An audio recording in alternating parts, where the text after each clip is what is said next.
Yes. सो हम बात कर रहे हैं माइटोकॉन्ड्रिया की, राइट। तो माइटोकॉन्ड्रिया में क्या है, power house of the cell है। Power house of the cell है, उसमें क्या हो रहा है, तो भाई उसमें जो सरफेस है, ओके, मतलब बहुत बड़ी सरफेस एरिया बढ़ जाए उसके लिए डिफरेंट डिफरेंट फोल्ड्स है, ओके। तो फोल्ड्स बन रहे हैं क्योंकि सरफेस एरिया बढ़ रहा है और सरफेस एरिया पे केमिकल रिएक्शन होती है और केमिकल रिएक्शन से मिलता क्या है, एटीपी, एडिनोसाइन ट्राइफॉस्फेट। सो दो कवरिंग्स होते हैं, बाहर की कवरिंग्स है वो पोरस होती है, ओके, और अंदर की कवरिंग जो होती है इनर मेम्ब्रेन डीपली फोल्डेड, जो अभी हमने बात की वो, ओके।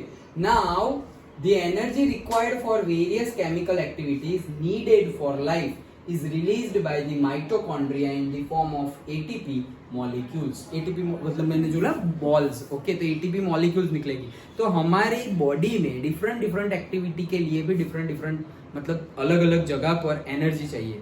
ये एनर्जी चाहिए मतलब क्या, हम तो खाना खाते हैं भाई, खाना तो खाते हैं, लेकिन वो खाना चला जाता है सेल में, फिर सेल में उसका ट्रांसफॉर्मेशन होता है एटीपी में, ओके। वो ट्रांसफॉर्मेशन कौन करता है, माइटोकॉन्ड्रिया।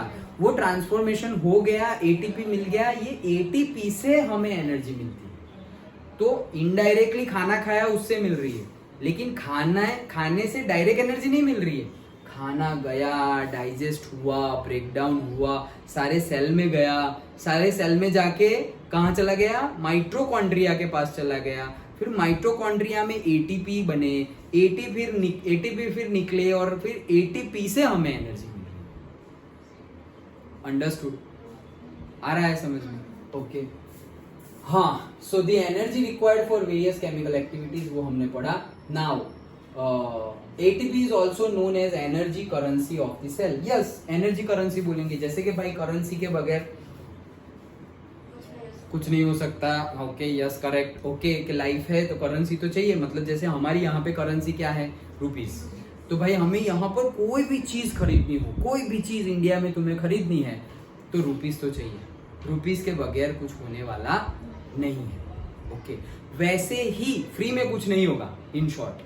तो वैसे ही हमारी बॉडी में कोई भी प्रोसेस करनी हो, कोई भी प्रोसेस करनी हो, इवन फिजिकल ना करना हो और तुम्हें सिर्फ सोचना हो, वो सोचने में भी वो फ्री नहीं है सोचना, वहाँ पर भी एनर्जी कंज्यूम हो रही है। सोचना भी फ्री नहीं है। हम सोचेंगे सर हम तो सिर्फ आराम कर रहे हैं, बैठे हुए हैं, तो कहाँ एनर्जी कंज्यूम हुई? नहीं, होती है एनर्जी कंज्यूम, कम होती है लेकिन होती है। वो तो कम होती है कब, जब तुम वो लेवल का, कौन सी क्वालिटी का सोच रहे हो उसके ऊपर है। अगर तुम बहुत ज़्यादा नेगेटिव और ऐसा कुछ सोच रहे हो तो एनर्जी तो डाउन हो जाएगी, बहुत ज़्यादा एनर्जी कंज्यूम हो जाएगी, ओवरऑल एनर्जी डाउन हो जाएगी। नहीं, हम बोलते हैं कि किसी का मोटिवेशनल सॉन्ग सुन लिया, मोटिवेशन स्पीच सुन ली तो हम बहुत ज़्यादा मोटिवेटेड हो गए, और किसी की बहुत ज़्यादा डिप्रेशन वाली बातें सुन ली, यार ये कहाँ है, इसके साथ बैठा मेरा दिमाग घूम गया यार, अभी तो कभी इसके साथ बैठेंगे नहीं, ओके। मैं इतना मस्त रहने वाला और इसके साथ तो मतलब मेरा दिमाग खराब हो गया, ओके। मुझे अपने आप पे शक होने लगा कि ऐसा होगा वैसा होगा।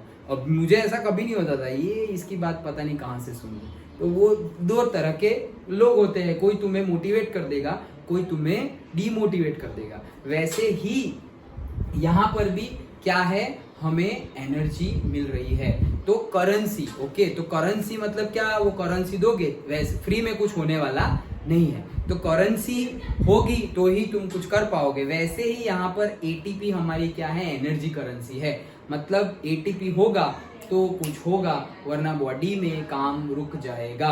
पैर बोलेगा कि मैं चलूंगा नहीं, क्यों, मुझे एटीपी नहीं मिल रहा है तो मैं नहीं चलूंगा, वो बोल देगा।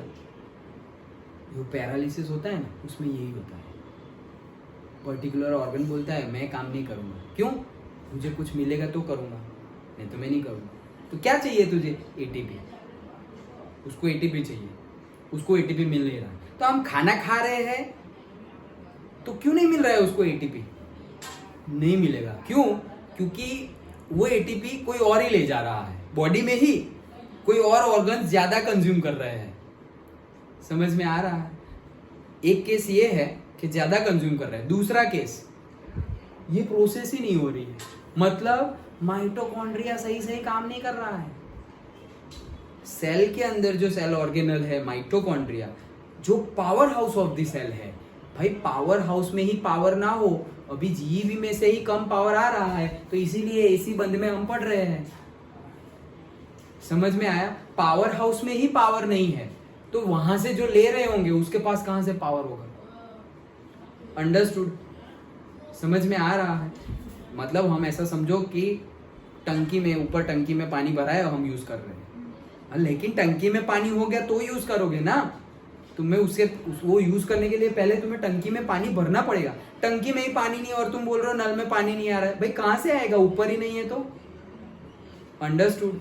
तो पावर हाउस सही काम करे, माइटोकॉन्ड्रिया सही काम करे, तब जाके, और सारे सेल के सही काम करे, तब जाके वहां पर। तो मतलब हुआ क्या कि किसी को हाथ में पैरालिसिस हो गया, मतलब हाथ में जितने भी सेल है वो सारे के सारे माइटोकॉन्ड्रिया सही काम नहीं कर रहे, वो सारे के सारे सेल में लाइसोसोम भी में भी फुल्ली फंक्शन नहीं कर रहे। समझ में आ रहा है? अंडरस्टूड? अगर पूरी बॉडी में ऐसा हो गया तो, पूरी बॉडी में, ये तो एक पार्ट है, एक ऑर्गन है, पूरी बॉडी में ऐसा हो गया तो पूरी बॉडी में कुछ सही काम नहीं करेगा। वही होता है क्या? कोमा। तुम्हारा ब्रेन चल रहा है, तुम्हारा हार्ट चल रहा है, ऑर्गन कोई चल नहीं रहा है, कोमा वाली सिचुएशन। सब कुछ बायोकेमिकल है। अंडरस्टूड? ओके, चलो तो आगे बढ़ते हैं। Energy currency. The body uses the energy stored in the ATP for making new chemical compounds and for mechanical work. जो भी हमें मैकेनिकल वर्क करना है, बोलना है, चलना है, कुछ भी करना है, उसके लिए भी ये करेंसी यूज होगी। और stored in ATP for making new chemical compounds, मतलब एनर्जी भी स्टोर्ड भी रहेगी। ओके, एटीपी में, मतलब जरूरी नहीं है कि जितनी एटीपी बना वो सारा का सारा यूज ही हो जाए, स्टोर्ड भी रहेगा। Just like our power bank, जितनी जीबी भेज रही है इलेक्ट्रिसिटी, जरूरी नहीं है सबकी सब हम यूज कर ले, मतलब सबसे मोबाइल ही चार्ज कर ले। नहीं, मोबाइल तो चार्ज करेंगे, साथ साथ में पावर बैंक भी चार्ज कर देंगे और उसको रख देंगे। क्या जरूरत? जब वो नहीं भेजेगा ना तब काम आएगा। तो जब तुम खाना नहीं खाओगे ना तब भी एटीपी काम करता होगा, खाना नहीं खाओगे तभी भी एनर्जी मिलेगी हमें। कहां से मिलेगी? एटीपी से मिलेगी। जैसे हम खाना नहीं खा रहे, 2 दिन से खाना नहीं खाया, तो मतलब क्या कि एटीपी नया नहीं बन रहा है, तो पुराना जो स्टोर्ड एटीपी के पास एनर्जी है उससे हम बोल सकते हैं, उससे हम चल सकते हैं। लेकिन 2 दिन खाना नहीं खाओगे तो हाँ, तो 2 दिन से खाना नहीं खाया, तबीयत ठीक नहीं, ये लेवल पे बोलोगे। ये ऐसे क्यों बोल रहे हो? बीमार हूँ इसलिए ऐसे। ओके, तो एनर्जी तो है, लेकिन एनर्जी क्या है? कम है। ओके, तो बॉडी में stored energy, the body uses the energy stored in ATP. तो जो एटीपी में एनर्जी स्टोर होगी उसको कहाँ यूज करेंगे?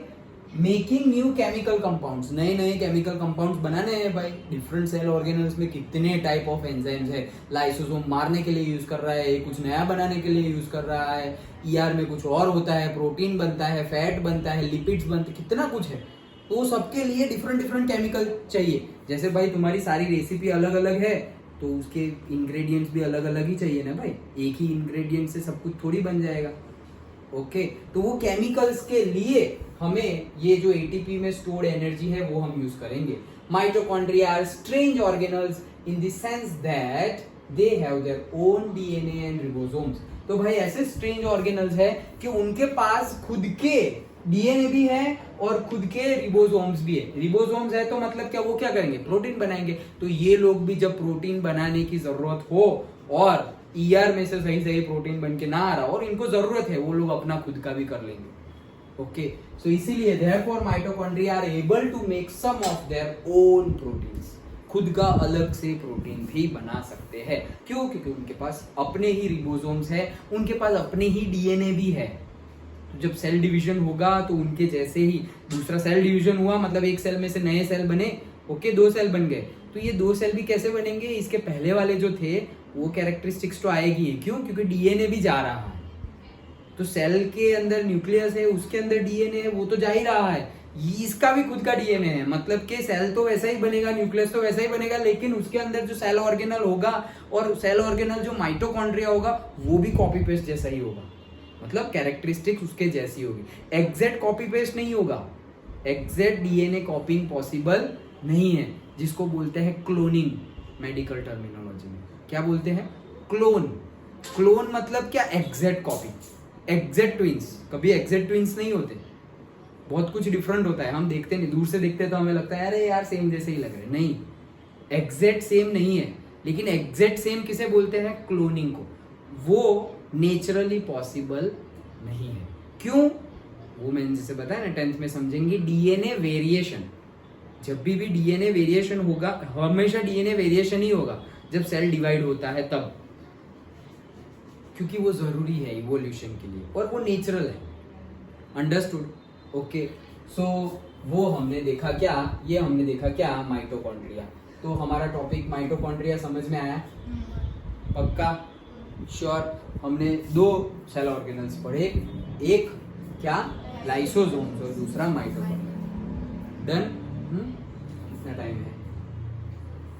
प्लास्टिड्स देख लेते हैं, चलो एक और, नेक्स्ट